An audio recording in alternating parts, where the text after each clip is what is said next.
По предварительным данным, аэропорт Магаз планирует запустить первые рейсы уже в октябре. На совещании с Магомедом Евлоевым по вопросу подготовки учреждения к присвоению международного статуса обсудили предварительный проект реконструкции действующего аэровокзала и поэтапный план предстоящих мероприятий.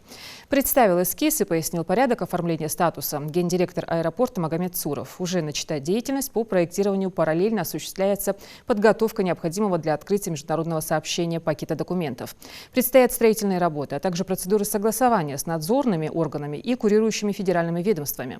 В первое время это будут рейсы с частотой 1-2 перелета в неделю. Далее, после апробации, планируется увеличение их количества. Уже есть предварительные договоренности с авиакомпаниями.